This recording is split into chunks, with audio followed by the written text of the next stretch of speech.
રાજકોટમાં 8 જૂનથી શાળાઓનું નવું શૈક્ષણિક સત્ર શરૂ થવા જઈ રહ્યું છે, ત્યારે જ વાલીઓ પર મોંઘવારીનો મોટો બોજો આવી પડ્યો છે।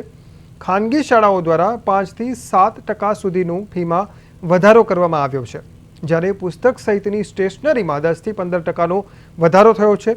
સ્કૂલ બેગ અને સ્કૂલ વાનમાં પણ વધારો થતાં મોંઘવારીથી પરિવાર દીઠ ₹5000 સુધીનો ખર્ચ વધ્યો છે, જેથી આ મોંઘવારી વચ્ચે બાળકોને શિક્ષણ આપવું વાલીઓ માટે ઘણું આકરું બનશે। ફી, બસ, યુનિફોર્મ, સ્ટેશનરી બધું મોંઘું। એક બાળકે પરિવાર દીઠ ₹5000 ખર્ચ વધ્યો। મધ્યમ વર્ગ માટે શિક્ષણ ખર્ચ બન્યો પડકાર। રાજકોટ સહિત રાજ્યભરમાં ખાનગી શાળાઓએ ફીમાં તોતિંગ વધારો કર્યો છે। રાજકોટની અનેક શાળાઓએ ગુજરાતી માધ્યમની શાળાઓમાં ₹1500 થી ₹2700 સુધીનો વધારો, જ્યારે અંગ્રેજી માધ્યમની શાળાઓમાં ₹3500 થી ₹5000 સુધી ફી વધારવામાં આવી છે। આ વધારાને કારણે મધ્યમ વર્ગીય પરિવારો માટે બાળકોનું શિક્ષણ વધુ મોંઘું બન્યું છે। સ્કૂલને લગતા બધામાં જે વધારો છે એના બાબતે છે, તો સરકારે આના ઉપર થોડું નિયંત્રણ લાવી અને મધ્યમ વર્ગને પરવડે એવો કંઈક વિચાર કરવો જોઈએ। અત્યારે કઈ રીતના ગૃહિણીઓને બજેટ ઉપર હશે?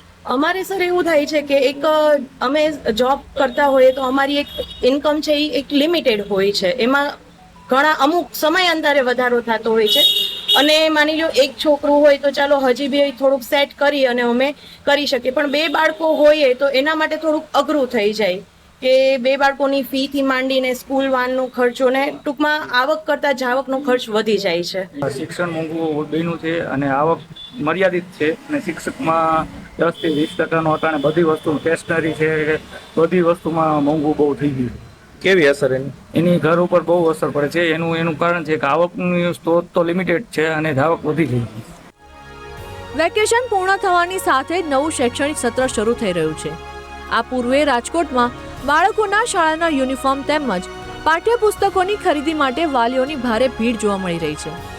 ચાલુ વર્ષે વિદ્યાર્થીઓની સ્કૂલ યુનિફોર્મ સહિતની ચીજ વસ્તુઓ 7 થી 10% જેટલી મોંઘી થઈ છે।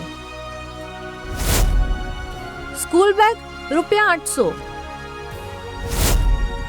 School shoes ₹250। ફક્ત શાળા ફી જ નહીં, પરંતુ સ્કૂલ રિક્ષા, બસ અને વાનના ભાડામાં પણ વધારો નોંધાયો છે। સાથે સાથે સ્કૂલ યુનિફોર્મના ભાવમાં પણ વધારો થતાં વાલીઓના ખર્ચમાં વધુ વધારો થયો છે। એક તરફ શાકભાજી, કઠોળ, તેલ સહિતની જીવન જરૂરી ચીજ વસ્તુઓના ભાવ સતત વધી રહ્યા છે, ત્યારે બીજી તરફ શિક્ષણ ખર્ચમાં થયેલા વધારાએ વાલીઓ માટે પરિસ્થિતિ વધુ કઠિન બનાવી દીધી છે। અનેક વાલીઓએ જણાવ્યું કે હાલની પરિસ્થિતિમાં 2 છેડા ભેગા કરવું મુશ્કેલ બની રહ્યું છે। બ્યુરો રિપોર્ટ, પ્રદેશ 24 ગુજરાતી।